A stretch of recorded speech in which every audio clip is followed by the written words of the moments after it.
On this edition of Somerville Neighborhood News, concerns and comments as the GLX redesign comes down to the wire. Pack some patience if you're heading towards Somerville Ave and McGrath O'Brien Highway next week. There are traffic changes coming. And Take Me Out to the Ball Game meets Sweet Caroline on Red Sox Radio.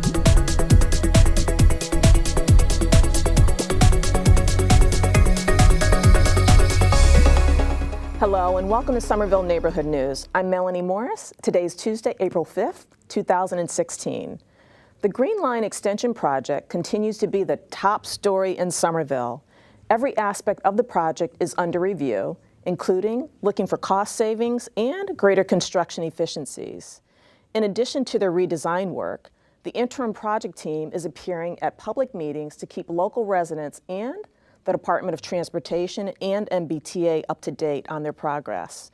News Director Heather Aveston looks at the three most recent meetings, each with a different focus, but with common themes evolving. Jack Wright and the GLX interim design team have a daunting task, finding almost $1 billion in savings from the over-budget GLX project. But just as important is keeping the public and the DOT up to date on their progress. You know, I emphasize right now, job one, goal one, is to get everything possible down to its minimum elements so that there is a Green Line extension project. Public comment often focuses on three subjects: station redesign, sound barriers and mitigation, and a growing concern that the community path will be diminished. We have redesigned the stations to their very bare components. We are not saying this is the design of the stations. We're saying to get to the lowest possible number to still maintain Green Line service, these are the stations you would put out there. So there's a very big difference. It's a ways to go before the MBTA makes its decision on what it chooses to have in these stations. The station vision and the architecture of all the stations are basically gone, and it's a loss. I'm not going to lie. It's difficult to basically throw away years of where we're looking at station design, we're looking at details, we're looking at architecture, we're looking at materials even, and three-dimensional models and renderings of stations that are now basically, there's no indoors anymore. They're all outdoors. There's no shelter, there's no glass, there's no kind of sense of the importance of these stations. I think has been dramatically scaled back. So we want the Green Line. You can always improve a station. If you think for the long term, we have to have it. We could always come back and add an elevator, add a stair, add shelter. I think those things can happen over time, but we need to get the tracks going first and get the economic benefits of it and get all the stuff that we need. And then over time, we're playing the long game. We want the stations to be, in some ways to come back to what they should be. But that can't happen right now, obviously, or there's no project. I'm here as a resident who has pleaded and cajoled and begged my neighbors who live along the corridor to support the Green Line. And the one thing that they asked me to do to advocate for them at every single meeting were the sound barriers and the sound dampening mitigation that would be part of this project. The last meeting I attended, two things jumped out at me. First was the elimination, if not completely, the drastic reduction of some of the sound walls as they travel through the residential, densely packed neighborhoods. We are looking at noise mitigation. There is a requirement to do it. There are options within it of doing, for example, in some locations it's preferable for, to do the individual houses and do the mitigation right at, doors and windows, that sort of thing, as opposed to walls. But there is right now no decision that is changing the commitments along the corridor for what is out there. So there's a lot being looked at, but there is no change in the requirement to reduce the decibels back to what was required by the original documents. I want you guys to help us get this community path built, not just for bikers, but have any of you been on the path like during rush hour when you have all the pedestrians and strollers, and it is so many people not taking cars But there's a ton of people who want to see this built because it's extremely efficient. If you build it now, it's going to be so much cheaper than trying to build it later. The community path, I have nothing but bad news still today. Although we're trying to get to a point where we can propose changes to the community path. We're still running numbers, but it is many tens of millions of dollars that is created by putting in the as-designed community path. You know, I guess I'm reticent to try and put a hard number on it, but it's a lot more than the 27 million, which is mentioned in the full funding grant agreement. So that is it's a major cost driver. It is also, very hard to explain. Although it's a very important link, it makes a great connection. You're looking at a very, very large number for what is about 3 miles of path. We're hearing you. And the project team is a piece of it, but the project team has a described mission. More importantly, the MBTA, Mass DOT, and your elected officials have heard from the community. We understand the importance of the project for all those reasons. I see substantial creativity here to reduce the cost. I'm pleased with that. I feel like there's a sincere effort on everyone here to make this work. There are 3 more public meetings scheduled before the interim group presents their report to the Fiscal Management and Control Board on May 9th. They are Wednesday, April 13th in the Somerville High School Auditorium, Wednesday, April 27th in St. Anthony's Parish Hall, Cambridge, and Thursday, May 5th in St. Clement's Parish Hall, Medford. All meetings begin with an open house from 5:30 to 6:30 p.m. where residents can view design documents, and from 6:30 to 9 p.m. there's a presentation from the team and time for Q&A. For more information on the project and upcoming meetings, visit greenlineextension.eot.state.ma.us. While the future of the GLX is still under consideration, work is moving forward on the long-term plan by the Department of Transportation to transform the McGrath-O'Brien overpass into a more commuter and pedestrian-friendly surface boulevard. The first major change in traffic patterns begins on Monday, April 11th. The change involves the on and off ramps at Somerville Avenue and Medford Street. So listen up, folks, because this is going to be a little confusing. Traffic from McGrath-O'Brien southbound to Somerville Avenue that's heading towards Lechmere will use the Medford Street off-ramp. So pay attention. The Medford Street off-ramp is before the existing Somerville Avenue exit. Traffic heading north onto the McGrath-O'Brien Highway that's heading towards Assembly from Medford Street and Somerville Ave will find a new traffic signaling connection. The current tunnel entrance will be closed permanently. When completed this summer, the changes will make pedestrian and bicycle access through the intersection easier and safer. If you're headed through the McGrath-O'Brien, Somerville Ave, Medford Street section of the city during the week of April 11th, please, please, please set aside a little extra time and a dose of patience while the drivers get used to the new traffic patterns. Here's a roundup of other important reminders from City Hall. You may have noticed street sweepers hitting the roads recently. Street sweeping season began April 1st and will continue through December 31st. That means it's time to check the signs on your street and make sure you follow the parking rules. Non-compliance carries a hefty $50 parking fine. The city is setting up a notification system to remind you of sweeping days on your street, or they recommend setting a reminder on your computer or phone. For more information on signing up for city notifications or to find a schedule of the sweeping days by street, visit somervillema.gov/sweeping. The City of Somerville will hold its 15th annual rabies vaccination clinic for cats and dogs on Saturday, April 9th from 10 a.m. until noon in the Department of Public Works yard. You can get your pet vaccinated and obtain a license for your dog right at the clinic. The cost of the vaccine is $10 and a dog license is $20 for spayed and neutered dogs and $30 for all other dogs. You will need to bring proof of spaying or neutering to the clinic, but you do not need vaccination records. This is a great opportunity to protect your pet and save time and money.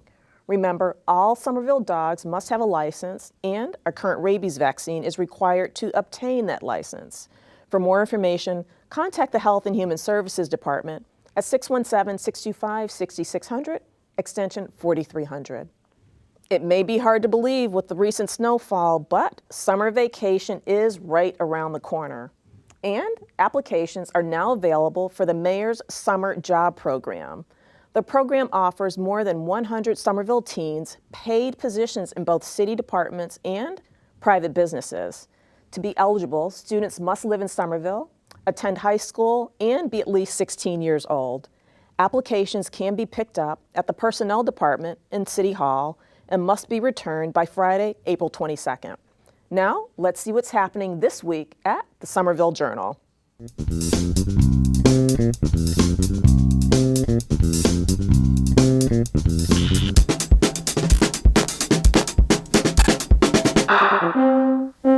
Hello, this week in the Somerville Journal, we'll have a look at the latest designs for the renovations of the Somerville High School. We'll check out ultimate Frisbee players in the city, and we'll take a look at parking ticket revenues as street sweeping season heats up again.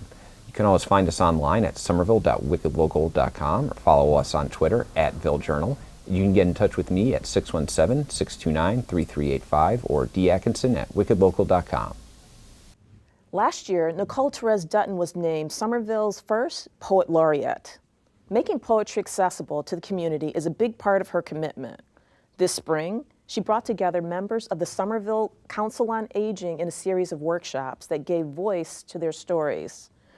Reporter Laura Anyanyeho takes us into the workshops. America, calling out to you for the last 59 years, thank you for the freedom and peace, welcoming us with open arms as immigrants from other nations. Emotion, passion, and truth. All goals that Somerville's Poet Laureate Nicole Therese Dutton says she hopes to achieve through her poetry workshops. I love how excited people are when they realize that poetry is something that it can be accessible for them and it is something that they can participate in, something they can do. It's experience and practice, practice, practice. Edit, edit, edit. Because what my feelings were 25, 30 years ago, they have changed. As part of her 2-year term to expose poetry to parts of Somerville that receives limited access, Therese Dutton recently hosted her first Poetry Appreciation and Composition series at the Somerville Council for Aging. The workshop introduces residents to the meaning of poetry and the writing process behind it. We're using an economy of language. We're not maybe using as many words, but we're using them more effectively, so that we can connect with people. Most participants immigrated to the United States, bringing their own experiences and reasons for attending the workshop.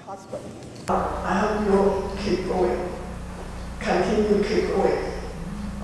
People will keep going, they will get that success. Lily Law, a native of Hong Kong, says she joined the poetry workshop to improve her English skills. I saw that have the English conversation class, and then I go attend here. Continue to speaking about English. And Italian-born Pina Menges says the workshop encouraged her to become a voice for other immigrants in the community. I want to be part of this country and open up to everybody that they should be more freely appreciated, that they could have freedom of speech. So for me, what was really appreciated was their willingness to kind of just submit to the process and to take chances. It's starting to write poetry is not necessarily comfortable or easy, so their willingness to do so was fantastic. Laura Onyenaho, Somerville Neighborhood News. Therese Dutton hopes to offer another round of poetry workshops focusing on editing poems for publication. As basketball season wraps up, it's time to welcome back the boys of summer. Sweet Caroline, shipping up to Boston, dirty water can only mean one thing. The Red Sox are taking the field. Boston Free Radio host and producer Alan Patterson dedicated his recent Voices of Time show to all things baseball. Here's a look and a listen. Well, I love that dirty water. Oh, Boston, you're my home. My favorite baseball song still has to be Dirty Water. Baseball, the Red Sox victory song. Back to folk. Red Sox fans have longed to hear it. The Boston Red Sox are world champions. So, that had great meaning for me in the 2004 season, of course, when they went all the way and reversed the curse of 86 years.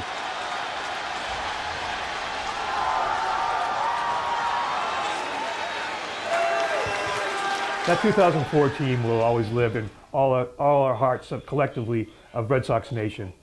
They were the idiots that got it done. And for the first time since 1918, the Boston Red Sox are champions of baseball. Hi, I'm Alan Patterson. I'm the host and producer of Voices of Time on Boston Free Radio at bostonfreeradio.com. On today's show, we dedicated it to opening day and all baseball songs with an extra special set of Red Sox related songs. So it's been fun playing all these baseball songs and getting ready for the season. Right now we're hearing Dave Frischberg and Van Lingle Mungo, which is a song dedicated to all the unusual names in baseball, particularly in the 50s and 60s. Whitey Karowski, Max Lanier, Eddie Waitkus, and Johnny Vandermeer. Bob Estalella, Van Lingle Mungo. Before that, we heard the Baseball Project and the baseball card song, and that's something many of us can relate to, having grown up collecting cards. I know I did. And he talks about in the song how he didn't want his parents to throw his cards out. So it's a pretty funny song. Flipping, trading, collecting, saving, waiting, hoping, dreaming, praying. Topps, Fleer, Don, Ross, Bowman, Big League on display. I'm so glad my mom and dad didn't throw mine away. My niece Elizabeth loves to play softball, and she's playing Charlie Brown's little sister Sally in a local production of that same play. Happy birthday, Elizabeth. So without further ado, here's the original cast of Your Good Man Charlie Brown on Boston Free Radio.